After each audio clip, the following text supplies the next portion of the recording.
Assalamualaikum warahmatullahi wabarakatuh. Bapak-bapak jemaah rahimakumullah, bersama-sama kita buka pertemuan pada malam hari ini dengan membacakan basmalah. Bismillahirrahmanirrahim. Alhamdulillah. Alhamdulillah nahmaduhu wa nasta'inuhu wa nastaghfiruh wa na'udzu billahi min syururi anfusina wa min sayyiati a'malina.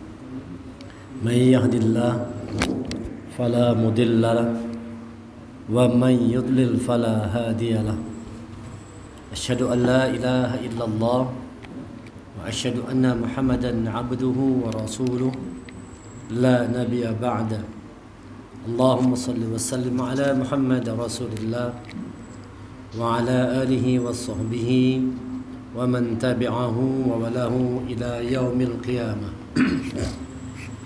رب اشرح لي صدري ويسر لي أمري واحلل عقدة من لساني يفقهوا قولي رب زدني علما وارزقني فهما فقال الله تعالى في القرآن الكريم أعوذ بالله من الشيطان الرجيم يا أيها الذين آمنوا اتقوا الله حق تقاته ولا تموتن إلا وأنتم مسلمون.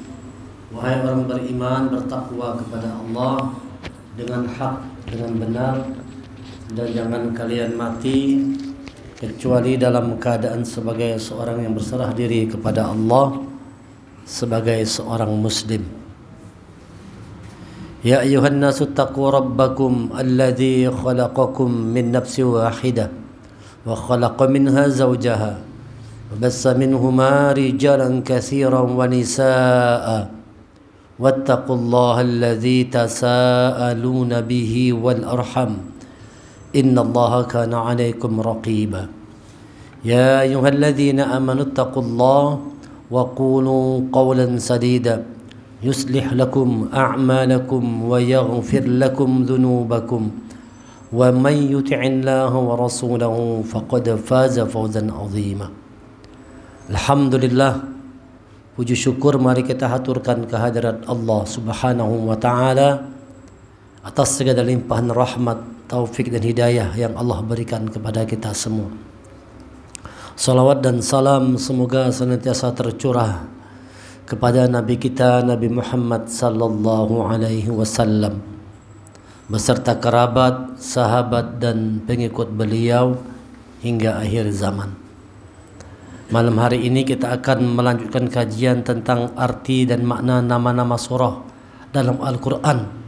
Kita sudah kaji 3 surah Al-Fatihah yang artinya pembukaan. Maknanya adalah bagaimana kita selalu berusaha untuk membuka diri kita, untuk memperbaiki hubungan kita kepada Allah dan kepada sesama manusia. Kemudian Al-Baqarah yang artinya sapi betina, itu memberikan makna kepada kita semua. Itu sapi adalah simbol kebutuhan. Hati-hati bahwa kebutuhan hidup itu terkadang dia bisa menghambat hubungan kita kepada Allah. Jadi kenapa Al-Baqarah itu ditempatkan di surah kedua setelah Al-Fatihah? Karena memang urusan kebutuhan, simbolnya sapi betina tadi itu bisa membuat orang terhambat hubungannya kepada Allah karena disibukkan dengan mencari kebutuhan hidup dunia. Simbolnya itu sapi, makanya disuruh dia disembelih sapi itu agar jangan sampai dia mempengaruhi kita. Kalau kita Idul Adha kan nyembelih sapi, simbol supaya jangan sifat-sifat hewannya itu lahir dari dalam diri kita. Sifat hewan itu lahir karena interaksi kita dengan dunia itu, lahirlah sifat-sifat hewan, maka simbolnya nyembelih kambing, simbolnya nyembelih sapi. Intinya soal kebutuhan hidup yang bisa merusak hubungan kita kepada Allah. Itu hubungannya. Kemudian surah yang ketiga adalah surah Ali Imran. Keluarga Ali Imran yang Allah katakan salah satu keluarga yang terbaik pada zamannya. Ali Imran, keluarga Imran bukan nabi, tapi dia terlahir dari turunan nabi. Silsilahnya itu dari Sulaiman bin Daud, Nabi Sulaiman. Nanti terus bawa sampai kepada Imran ini. Nah, Imran ini punya istri yang namanya Hana. Hana itu punya sepupu yang namanya Aisyah. Aisyah itu adalah istrinya dari Zakaria.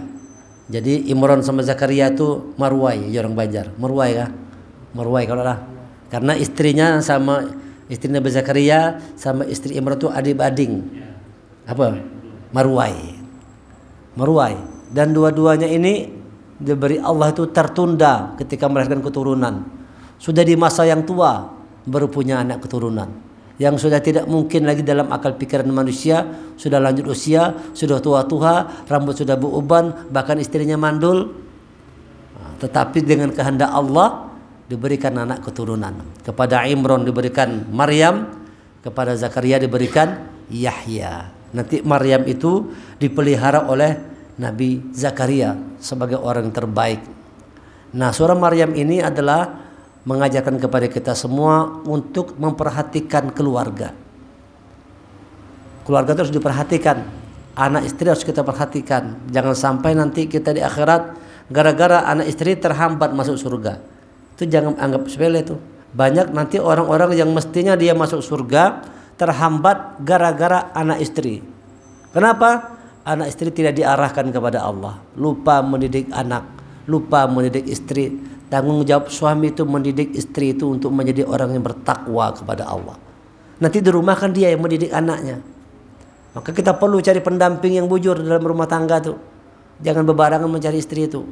Betul-betul dilihat, dicek bibit bebet bobotnya. Jangan kena cantiknya aja. Lihat benar ini orang bertakwa kada perempuannya. Karena dia yang akan mendampingi kita membina keluarga. Nah, surah Al-Imran itu mengajarkan kepada kita semua. Walaupun kita butuh yang namanya kebutuhan hidup. Karena namanya keluarga kan memerlukan kebutuhan hidup. Makan, sandang, pangan, papan. Tapi harus didapat dengan cara yang baik. Halalan thayyibah. Keluarga kita tuh tugas kita pertama. Beri makanan yang halal dan baik. Apa yang dimakannya, apa yang dipakainya. Pastikan sumbernya halal. Karena kalau sumbernya haram. Sulit untuk jadi orang yang dekat kepada Allah. Tidak akan mau Allah menerima orang-orang yang apa yang dimakannya, apa yang dipakainya dari sesuatu yang haram. Oleh karena itu, setiap kita memberi anak istri kita itu, pastikan itu sumbernya halal. Beri makanan yang halal, pakaian yang baik, kemudian berikan pendidikan yang baik. Itu tugas keluarga juga tuh. Sebagaimana Imran mendidik Maryam.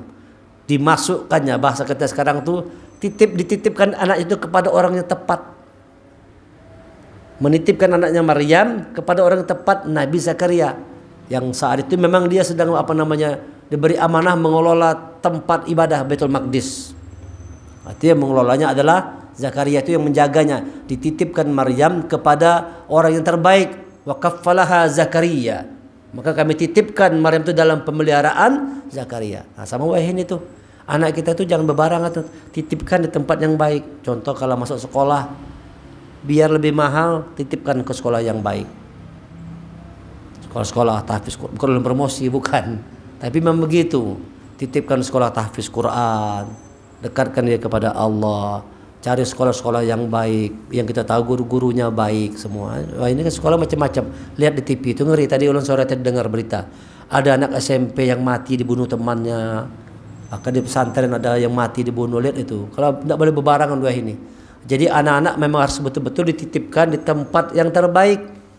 Harus siap orang tua untuk berkorban, memberikan pendidikan yang baik buat anaknya. Nanti kita terhalang gara-gara anak kita. Masukkan sekolah-sekolah tahfiz biar dia terbiasa dari kecil ngapal Quran.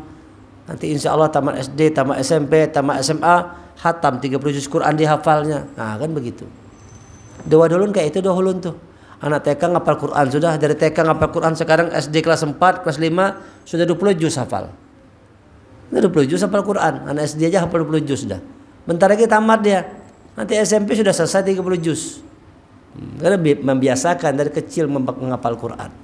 Nah, jadi perlu anak-anak kita itu dititipkan di tempat-tempat yang baik. Berikan pendidikan yang baik buat anak keturunan kita. Itu tugas kita yang kedua. Yang ketiga, doakan.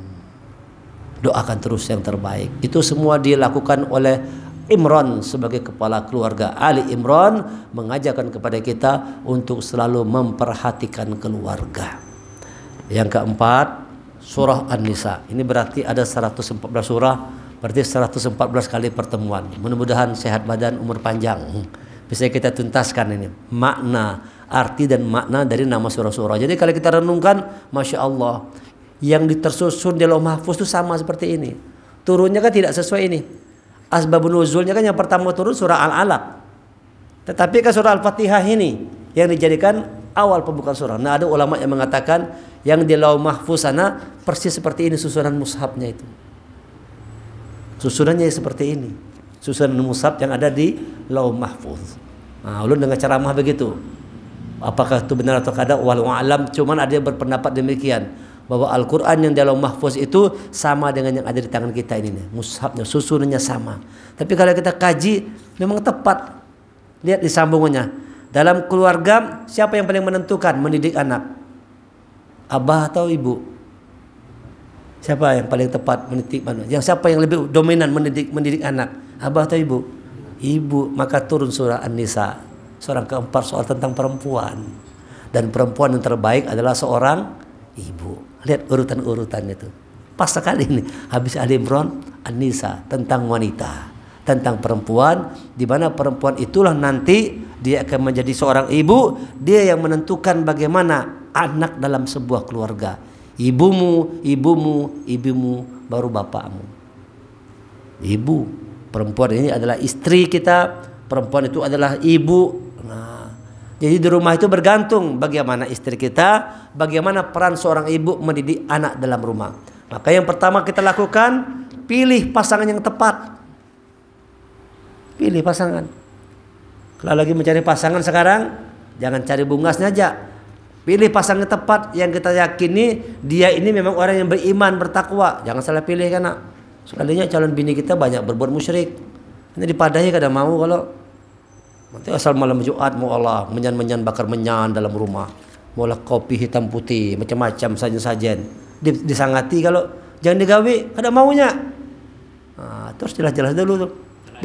Ditangati, sampai kita musyrik kada boleh. Apa ikam? Nah, melawan sekalinya. Kada mau dipadahi. Nah, makanya hati-hati milih tadi kan. Pilih betul yang benar-benar akidahnya lurus pasangan tadi. Kenapa? Dia mendampingi kita dalam keluarga. Kalau sudah rumah kita datang istri kita macam-macam kemusyrikan, pasang ini, pasang jimat, pasang itu, jauh malaikat dari rumah. Setelah datang istri yang baru, jauh malaikat dari rumah. Karena istri banyak berbuat kemusyrikan. Nah, ini hati-hati. Di surah An-Nisa ini, surah perempuan ini, di balik kata-kata An-Nisa itu, cari pasangan yang tepat dalam kehidupan tadi. Karena perempuan adalah simbol pasangan. Kalau kada ada perempuan, kada rame kita. Kada rame, hidup ini kada ada perempuan, sunyi sepi, perlu pasangan. Fitrah manusia dia memerlukan pasangan. Nabi Adam tuh di surga tuh nah, segala-galanya ada. Kurang apa lah, hendak makan, minta buah, datang. Minta ini, datang, tinggal sebut aja. Semua tersedia, tapi kada ada bibinian. Sunyi Nabi Adam rasanya. Minta kawannya juga sekalinya. Nah, kan karena kan fitrah manusia itu kan kalau sudah laki-laki makan tuh naik tuh rangsangan tuh. Nah, perlu penyaluran. Kalau tempat penyaluran kada ada, puyeng kepala. Nabi Adam di surga aja kada tahan, kada ada bini. Tolong ya Allah, kirimkan pasangan. Nah, turun lagi dikirimlah namanya Siti, kirim namanya Hawa mendampingi Adam. Tidak tahan sorangan Nabi Adam. Di surga itu kada tahan. Lagian di surga aja Nabi Adam kada tahan. Apalagi di dunia ini kita perlu ada pendamping teman hidup.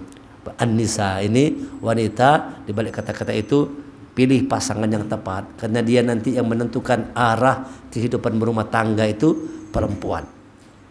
Maka pilihlah perempuan-perempuan yang bertakwa kepada Allah. Nah, nanti tidak selanjutnya masna wa sulasa wa ruba. 2, 3 atau 4. Nah, tapi kalau kena mampu kata Allah fawahida. Cukup satu aja kalau kena mampu. Ada ayatnya. Surah An-Nisa, kata-kata An-Nisa ini diambil dari surah An-Nisa ayat 1 ada kata-kata An-Nisa, ayat 2-nya juga ada, ayat 3-nya juga ada, nanti di ayat yang ke-7 juga ada. Ya. Kita mulai dari ayat 1. Ya ayuhan nasu taqu rabbakumul ladzi khalaqakum min nafsin wahidah wa khalaqa minha zawjaha wa bassa minhuma rijalan katsiran wa nisaa. Wattaqullaha alladzi tasaaluna bihi wal arham. Innallaha kana 'alaikum raqiba.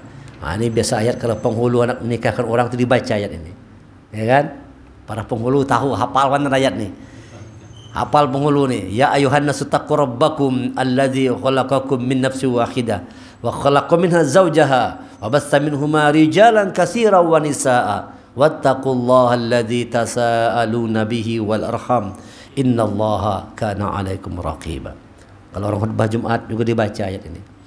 Wahai manusia, bertakwalah kepada Tuhanmu yang telah menjadikan kamu dari diri yang satu, Adam, dan Allah menciptakan pasangannya, Hawa. Nah, jadi Adam dan Hawa ini dari diri yang wa nafsi wahidah, dari diri yang satu. Adam Hawa diambil dari tulang rusuknya Adam. Nah, dicipta dari tulang rusuk Adam. Diri yang satu. Diri yang satu. Lalu dari keduanya Allah memperkembangbiakkan laki-laki dan perempuan yang banyak.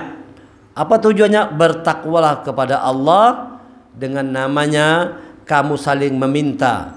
Dengan namanya kamu saling meminta dan peliharalah hubungan kekeluargaan. Sesungguhnya Allah selalu menjaga dan mengawasimu. Kalau Ali Imran tentang keluarga, maka surah An-Nisa ini menekankan peliharalah hubungan kekeluargaan. Jadi suami istri harus memelihara hubungan kekeluargaan suami istri itu. Jadi mana memulai menjaga hubungan tadi? Dengan menjadikan kita sepasang suami istri yang sama-sama bertakwa kepada Allah. Tujuan berkeluarga itu adalah bertakwa kepada Allah. Dulu kita bujangan, bertakwa. Setelah punya pasangan, tambah takwa. Setelah punya anak, tambah bertakwa. Punya cucu, semakin bertakwa kepada Allah. Karena itu tujuan berkeluarga. Ittaqullah, tujuannya bertakwa kepada Allah, bukan sekedar berkembang biak. Perlu diingat ini. Kalau berkeluarga cuma sekedar berkembang biak, ya tak ubahnya kita kayak hewan. Kawin juga berkembang biak juga, bahkan lebih banyak anaknya. Kucing sekali melahirkan sampai 6 ikung anaknya. Nah, lebih banyak lagi. Kalau cuma sekedar berkembang biak, kucing lebih hebat. Sekali lahir berapa ikung anaknya. Nah, kan gitu kan. Tetapi bukan itu. Tujuan orang berkeluarga bukan sebatas berkembang biak, bukan sebatas memberi makan, minum, tetapi tujuan utamanya berkeluarga itu menjadikan kita sepasang suami istri yang bertakwa kepada Allah, sehingga nanti ketika kita berkembang biak, melahirkan keturunan baik laki-laki maupun perempuan, semua dalam koridor ketakwaan kepada Allah. Itu makanya surah An-Nisa nih. Jadi surah An-Nisa ini tentang perempuan, makna dibalik itu jaga hubungan kekeluargaan. Jaga hubungan kekeluargaan yang baik, yang harmonis. Ali Imran tentang keluarga, An-Nisa ini mengingatkan kepada kita jaga hubungan keluarga yang baik. Istri itu partner. Ar-rijalu qawwamuna 'alan nisa. Laki-laki itu adalah qawamu 'alan nisa, pemimpin 'alan nisa. Kalau kata-kata ala itu dalam bahasa Arab tuh nempel. Kitabun alal maktabi. Ini kitab ini di atas alal maktabi, di atas meja, nempelnya. Kalau di atas yang jauh namanya fauqo, itu lampu itu nah. Fauqo. Di atas dia, nempelnya jauh dari kita. Tapi kalau ini menempel di atas meja namanya ala. Jadi kalau dikatakan laki-laki itu pemimpin, perempuan ala nisa, ar-rijal qawwam, dia nempel, artinya kada jauh. Itu lebih tepat dia disebut sebagai partner. Jadi kita lawan istri kita tuh partner, kerjasama. Jangan jauh jaraknya. Jangan menyikapi istri seperti pembantu dalam rumah. Kalau zaman bahari kan wanita tuh diperjualbelikan, ya kan, dijual-belikan. Jadi budak perempuan, tidak dihormati, tidak ada harganya wanita tuh. Zaman dulu, zaman jahiliyah tuh dijual-belikan. Nah, sekarang tidak demikian. Orang bertakwa itu harus mampu sikapnya itu jadikan pasangan itu partner dalam kehidupan. Tidak jauh dengan kita, dia membantu kita, saling tolong menolong, saling membantu, membangun keluarga yang bertakwa, membangun keluarga yang sakinah, mawaddah warahmah. Itu memulai membangunnya dari kesepakatan berdua ini, seorang suami dan istri. Nah, maka tugas kita, pendamping hidup kita tuh harus baik, pendamping hidup kita harus yang beriman, bertakwa. Diarahkan kalau kita merasa pasangan kita belum bertakwa, arahkan dia untuk jadi orang yang takwa kepada Allah. Diarahkan untuk takwa kada mau, nah cari yang lain. Takwa suruh kada mau, suruh sholat kada mau, suruh ngaji kada mau berubah-berubah aja bertahun-tahun. Ganti pintunya. ganti. Ketika Nabi Ibrahim melihat istri Ismail nyindir, ganti pintunya Ismail. Maksudnya suruh pisah aja istrinya. Karena dalam pandangan Ibrahim istrinya kurang bagus. Ganti. Gitu. Kalau pasangan kita tuh kadang-kadang dikendalikan, kadang-kadang diatur, tidak mau diajak takwa, ganti aja. Kan kayak itu. Cari pasangan yang bertakwa kepada Allah. Nah, ini maksud, itu makna dari surah An-Nisa ini, supaya kita dalam berumah tangga itu selalu menjaga keharmonisan berumah tangga, dan berumah tangga itu harus didasarkan atas cita-cita membangun rumah tangga didasarkan atas ketakwaan kita kepada Allah. Jadi kalau sudah suami bertakwa, istri bertakwa, lahir keturunan, insya Allah keturunan yang bertakwa kepada Allah. Karena orang tua sudah mengenalkan anak itu dengan Allah sejak dia kecil, sejak usia, bahkan sejak dalam perut. Nah, itu ibu sudah mengajarkan anaknya tentang kebaikan. Kalau sudah, hati-hati, karena banyak orang berumah tangga nanti justru istrinya, anaknya bukan menjadi partner tapi jadi musuh bagi dirinya. Allah ingatkan dalam Al-Quran, dalam surah At-Taghabun, surah 64. Surat 64 ayat yang ke-14. Ya. A'udzubillahi minasyaitonirrajim. At-Taghabun surah ke-64 ayat 14. Ya ayyuhalladzina amanu inna min azwajikum wa auladikum aduwwan lakum fahzaruhum wa in ta'fu wa tasfahu wa taghfiru fa innallaha ghafurur rahim. Wahai orang-orang yang beriman, sesungguhnya di antara istri-istrimu dan anak-anakmu ada yang menjadi musuh bagimu. Dengarkan ini, hati-hati kita sama istri sama anak nih. Allah mengingatkan sesungguhnya di antara istri-istrimu, berarti istrinya lebih satu nih. Di antara istri-istrimu. Ya kalau salah, berarti 2, 3, 4. Ada anekdot cerita gini, kalau satu itu kurang belajar. Kalau istri satu tuh kurang belajar. Kalau istri dua itu masih belajar. Masih belajar tuh kalau istri dua tuh masih belajar. Kalau istri 3 wajar. Kalau istri 4 hanya orang Banjar ya. Ada gitu. Kalau sudah istri 4 itu hanya orang Banjar ya. Kalau satu tuh masih kurang belajar. Kalau 2 tuh baru belajar. Kalau 3 wajar lah 3 kan. Amun 4 hanya orang Banjar.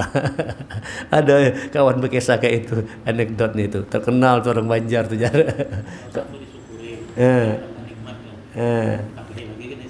tambah lagi kalau bersyukur ditambah. Jadi Allah ingatkan, hati-hati wahai orang beriman, sesungguhnya di antara istri-istrimu dan anak-anakmu ada yang menjadi musuh bagimu, maka berhati-hatilah terhadap mereka. Disuruh hati-hati kita. Fahzaruhum, maka berhati-hati terhadap mereka. Hati-hati kita lawan anak bini itu, jangan menjerumuskan kita, ya kan? Abu Lahab tuh yang menjerumuskan bininya itu. Tabat yada abi lahabi wa tab, celaka kedua tangan Abu Lahab. Ma aghna anhu maluhu wa ma kasab, tak berguna harta dan apa yang diusahakannya. Sayasla naran zata lahab, kelak dia akan masuk api neraka yang menyala-nyala. Wa mra'atuhu, istrinya hammalatal hatab, pembawa kayu bakar. Apa maknanya istrinya pembawa kayu bakar nih? Tukang kompor itu api sudah nyala kalau provokator bininya tambahnya kayu bakar, menyala lagi lampu. Anak padam tambah kayu bakar lagi, menyala lagi lampunya. Tukang kompor, provokator. Di rumah tuh kalau kita tidak hati-hati, bini itu provokator. Banyak suami itu berbuat jahat karena istrinya. Yang koruptor itu bininya. Karena bininya kurang ini, beli mobil, beli rumah, tambah duit, tambah itu. Akhirnya suami koruptor di rumah. Tetangga mobilnya hanyar, masa kita kayak identitas mobil. Karena tahan hidup kayak begini, terpaksa suami di kantor mencuri sekalinya, jadi koruptor. Siapa tukang kompornya tuh? Istri. Itu yang terjadi dengan Abu Lahab tuh. Wa mra'atuhu hammalatal hatab, istrinya pembawa kayu bakar. Maksudnya tukang kompor. Itu maksudnya tukang pembawa kayu bakar. Kalau api itu dinyalakinya kan, kalau api dikasih kayu tambah menyala, kalau semakin besar api tadi. Abu Lahab itu istrinya tukang kompor. Nah itu jangan sampai istri kita begitu. Jangan dia merongrong kita, kalau tuh merongrong. Akhirnya suami itu kada kau berbuat apa-apa lagi dah. Disuruhnya terus suami cari terus duit. Ayo, Jangan boleh kalau kada bawa duit jar. Ada istilah kayak itu. Kalau usah boleh ke rumah mun kada bawa duit ini jar. Akhirnya suami berbuat macam-macam di luar. Harus tidak demikian. Tugas istri yang paling utama membantu suaminya untuk suaminya dekat sama Allah. Itu tugas istri. Support suaminya, dukung suaminya. Suruh dia, kalau suami pulang ke rumah bawa duit, tanya tuh istri itu. Ini halal atau kada abahnya? Nanya. Kan kalau perempuan sekarang jarang kayak itu. Coba. Yang penting jadi ada duit. Kada bertakun halal kada nih abah. Kada penting. Yang penting datang bawa duit. Nah, kalau amun sekeju tarus, kenapa segini tarus jar? Tambahi bang jar. Maksud saban kada BBM naik. Nah, uang saku kada naik jar. Maka BBM naik, semua barang-barang naik seberapa jar. Masa ngasih segini tarus jar? Naiki juga jar. Nah, rupanya suami gaji kada naik. BBM naik, barang-barang naik, suami gaji kada naik, istri kada mau tahu, rongrong terus. Hati-hati kata Allah, istri anakmu bisa jadi musuh bagimu, maka didiklah dia dengan baik, didik dia dengan benar. An-Nisa ini nyuruh begitu. Fattaqullah, bertakwa kepada Allah. Allah ingatkan hati-hati, istri dan anakmu bisa jadi musuh bagimu, maka berhati-hatilah. Maka berhati-hatilah kamu terhadap mereka. Dan jika kamu maafkan dan kamu santuni serta ampuni mereka, maka sungguh Allah Maha Pengampun, Maha Penyayang. Artinya kalau istri itu berbuat salah, ya dikasih maaf lah. Jangan langsung dia bersikap tegas. Pisah sudah, jangan. Ampunkan, maafkan selama mereka mau diingatkan. Ini ada asbabun nuzulnya dari Ibnu Abbas bahwa ayat ini turun berkenaan dengan beberapa penduduk Makkah yang masuk Islam, tetapi istri-istri dan anak-anaknya mereka menolak hijrah dan ditinggalkan atau ditinggalkan hijrah ke Madinah. Lama kelamaan mereka hijrah juga sampai di mereka melihat kawan-kawan telah banyak mendapat pelajaran dari Nabi karena mereka bermaksud menyiksa istri dan anak-anaknya yang menjadi penghalang untuk berhijrah. Maka turunlah ayat ini yang menjelaskan Allah Subhanahu wa taala Maha Pengampun, Maha Penyayang. Ada bini yang menghalangi suaminya, jangan hijrah. Aku kada mau hijrah, jangan hijrah, di sini aja. Tapi sahabat tetap berjalan. Aja nanti suaminya menyusul kan, begitu istrinya menyusul sampai ke Madinah, dimarahi suaminya, disiksa sekali gara-gara menghalangi hendak hijrah. Dan Nabi jangan kayak itu, ampunkan mereka, maafkan mereka selama mereka mau bertobat, selama mereka bertakwa kepada Allah. Wa tasfahu wa in ta'fu wa tasfahu wa taghfiru fa innallaha ghafurur rahim. Sesungguhnya Allah itu Maha Pengampun, Maha Penyayang. Artinya berumah tangga itu kalau istri ada berbuat salah, jangan emosi. Jangan langsung emosi, jangan berkata kasar, jangan tuh, dinasihati dengan baik. Tugas suami membimbing, mengarahkan istri untuk menjadi orang yang bertakwa kepada Allah. Jangan sampai dia tidak jadi takwa. Kalau tidak bertakwa pasti jadi musuh. Siapa orang yang berumah tangga istrinya tidak takwa kepada Allah, itu akan jadi musuh. Sebagaimana istrinya Nabi Nuh, nah itu kan jadi musuh akhirnya. Dan anaknya Kan'an jadi musuh karena tidak mau diajak bertakwa kepada Allah. Sebagaimana istrinya Nabi Lut. Jadi ada dua nabi, itu istrinya tidak mau diajak kepada Allah. Dua nabi nih, Nabi Nuh dan Nabi Lut. Diajak untuk bertakwa kepada Allah, tetapi kedua-duanya tidak mau bertakwa kepada Allah. Tidak mau bertakwa. Di tangan orang yang baik, belum tentu hasilnya baik. Ya kan? Sebaliknya istri Fir'aun. Nah, Fir'aun jahat, orang jahat kalau, tapi istrinya orang takwa. Asia orang bertakwa, dapat tempat di surga. Hebatnya. Nah, tentu kita mau berharap bisa seperti keluarga Nabi Allah Ibrahim atau seperti keluarga Rasulullah, suami istri dua-duanya bertakwa kepada Allah. Kalau cuma istri yang bertakwa, suami kada, itu keluarga Fir'aun. Ya kan? Kalau suami yang bertakwa, istri kada, itu keluarga Nabi Nuh, itu keluarga Nabi Lut. Kalau dua-duanya kada bertakwa, itu keluarga Abu Jahal. Nah, ini bahaya kalau kamu dua-duanya macal, itulah keluarga Abu Jahal tadi, bininya pembawa kayu bakar. Jadi tipe-tipe keluarga gitu ada. Tipe keluarga Nabi Nuh itu suaminya baik, istrinya macal, nakal, kada mau bertakwa. Keluarga Fir'aun, suaminya yang jahat, istrinya baik. Yang gawat itu keluarga Abu Jahal yang gawat. Laki bini sama iya aja. Sama macalnya kalau laki bini. Oh, tuh ada teman keluarga gitu. Malam minggu laki bini itu ke diskotik dua-duanya. Ada tuh begitu. Sama istrinya berdua. Hah? Laki bini malam minggu tuh sudah dua-duanya ke diskotiknya dulu, mabuk diskotik, narkoba dan sebagainya. Sepasang suami istri itu kayak Abu Jahal dari laki bini sama iyanya. Naudzubillah. Nah, kita berharap tentu keluarga kita seperti keluarga Rasulullah, seperti keluarganya Nabi Allah Ibrahim, suami istri semuanya dalam ketakwaan kepada Allah. Itu tujuan orang berkeluarga, supaya dengan itu bertakwa kepada Allah. Itu makna dari surah An-Nisa ini. Artinya perempuan, di balik kata-kata itu, jaga hubungan yang harmonis dalam berumah tangga.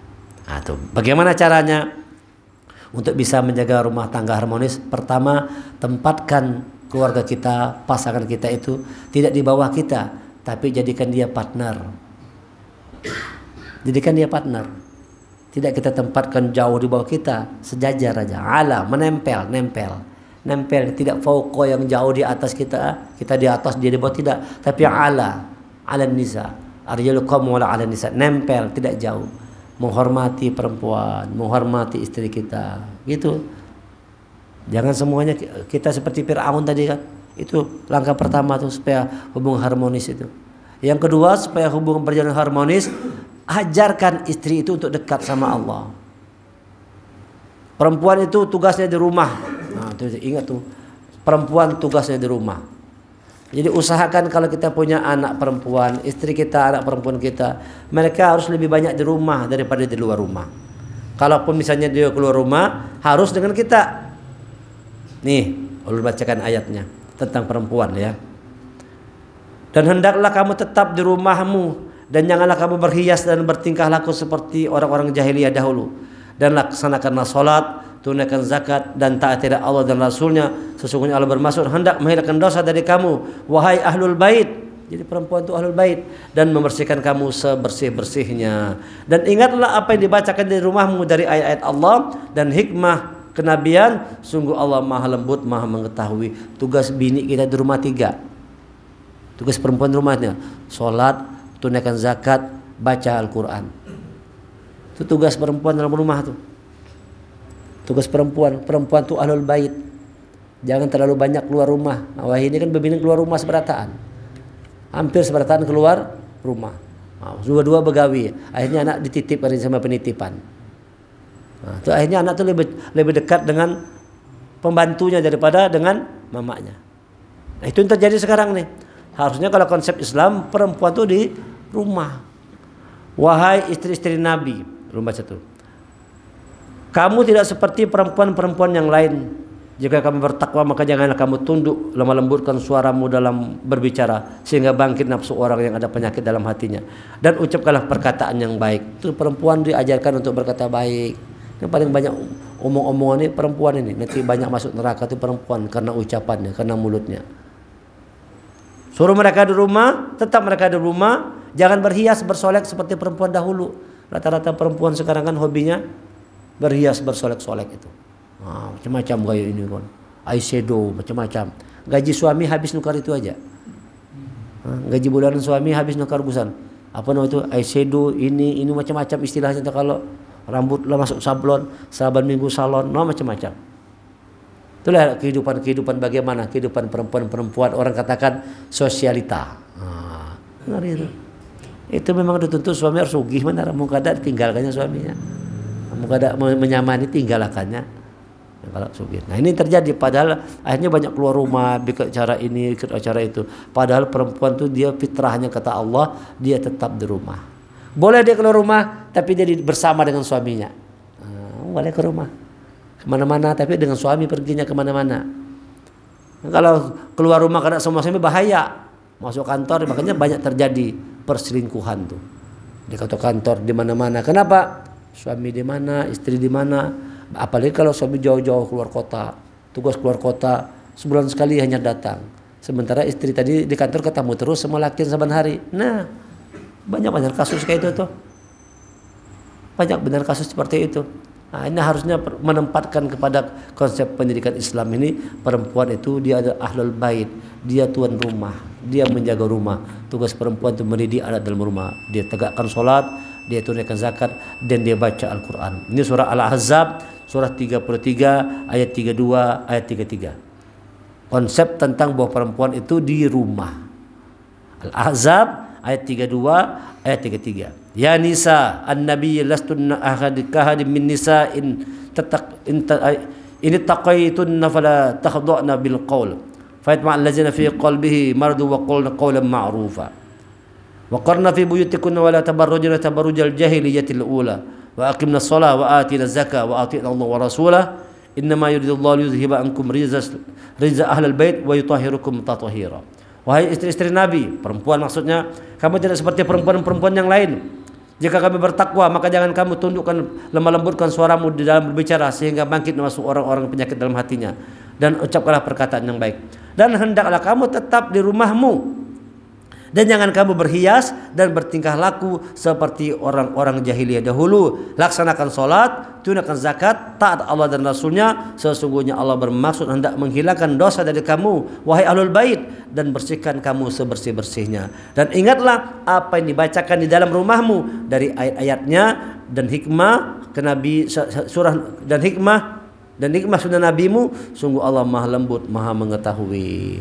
Perempuan tugasnya dalam rumah lebih banyak di rumah. Tugas utamanya sholat dalam rumah, tunaikan zakat, baca Al-Quran dalam rumah. Perempuan tuh, istri kita ajarkan seperti itu. Insya Allah kalau kita didik dengan baik istri kita, rumah tangga kita akan menjadi rumah tangga yang baik. Ini makna yang bisa sampaikan, makna dari surah An-Nisa yang artinya perempuan. Makna sesungguhnya jaga hubungan yang harmonis dalam rumah tangga. Bagaimana caranya? Pertama, tempatkan perempuan itu sejajar dengan kita. Yang kedua, suruh dia tetap di rumahnya, jangan banyak keluar rumah. Yang ketiga, laksanakan sholat, tunaikan zakat, dan baca Al-Quran. Kalau itu dilakukan, insya Allah perempuan akan menjadi makhluk surga. Dan kita pun juga nanti akan bersama-sama dengan pasangan kita di surga lagi. Kan kita mau kan nanti di surga yang dampingi kita adalah bidadari. Siapa bidadarinya? Istri kita. Istri kita bidadari. Nah, gimana caranya? Buat jadikan surga di dunia. Baiti jannati, rumahku surgaku. Gimana caranya supaya rumahku surgaku? Harus sama-sama bertakwa kepada Allah, tegakkan sholat, tunaikan zakat, baca Al-Quran. Insya Allah rumah tangga kita menjadi rumah tangga yang baiti jannati. Subhanakallahumma hamdika asyhadu an la ilaha illa anta astaghfiruka wa atubu ilaik. Assalamualaikum warahmatullahi wabarakatuh.